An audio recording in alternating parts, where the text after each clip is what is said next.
Well, first of all, just checked in on Ashlyn.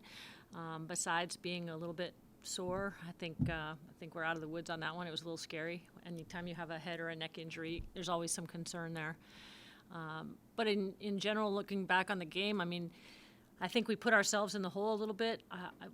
Our start was not what we would hope for, but for the team to battle back and to deal with that adversity, and for the people who came into the match, I thought there were some really strong performances from the reserves. I'd like to shout out Erin McLeod. That's a tough situation to go into, and her composure was incredible. Obviously, Taylor gets a goal coming off the bench. I thought Tony Presley played a big role coming off the bench as well. So it's great to see our reserves making such an impact. Awesome. We're going to go to Julia. Julia, your line's open. Thank you so much, Becky. You mentioned kind of the slower start to this one. What did you think was behind it? It looked like just the energy was a little bit off in those first 20, 30 minutes. What did you kind of see from your perspective there? Yeah, it was interesting because I thought we had a good warm-up, but I think, it was a little bit of confidence. It was a little bit of tempo. It's definitely something we're going to go back and evaluate because we just can't have that kind of start and expect to get good results. When the energy did shift at the 38th or 40th minute, it was just such an immediate switch at the foot there.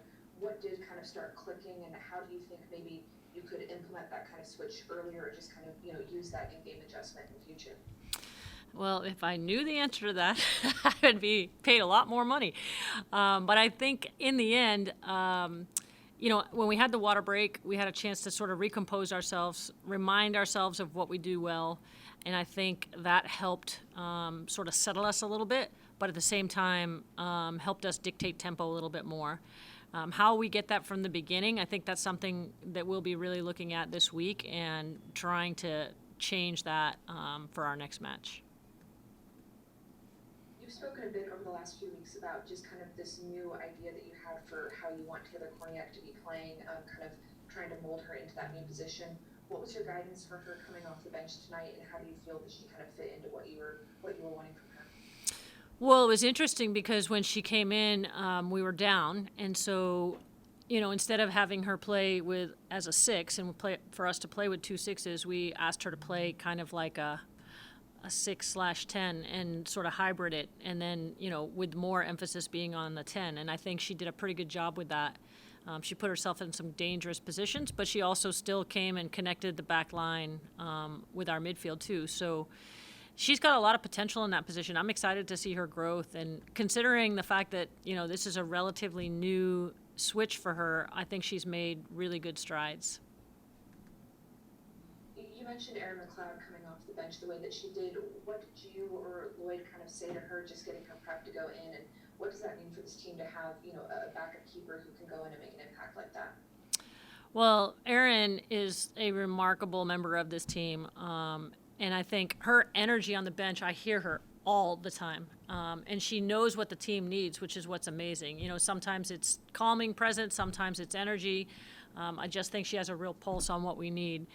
But then for her to go in that situation where you're coming off cold off the bench and stepping into such a tight game, and for her to have the composure she did with her distribution, I thought that was very, very impressive. But it just, I think, a testament to the mature player that she is. Thanks, Becky. Go to Luis Carlos Pineda. Hi, Coach Becky. It was a great performance by the Orlando Pride tonight. One quick question. When it comes to the defense, what can we do to improve defensively against Racing Louisville coming up? It's going to be a tough matchup. Yeah, it is. I mean, I think there are no easy matchups in this entire league. There's quality forwards across the board. And I think for us, some of it is self-induced. We've got to really make sure that we're a little bit safer with the ball. I think part of it is, again, it's like tempo and how quickly we play out of our feet, the speed of play that we play with, in our decision making. And I mean, I know those are all basics, and it sounds kind of a little bit like coach speak, but it's more of just getting used to how we're trying to play out of the back and making sure that we do that on a consistent basis.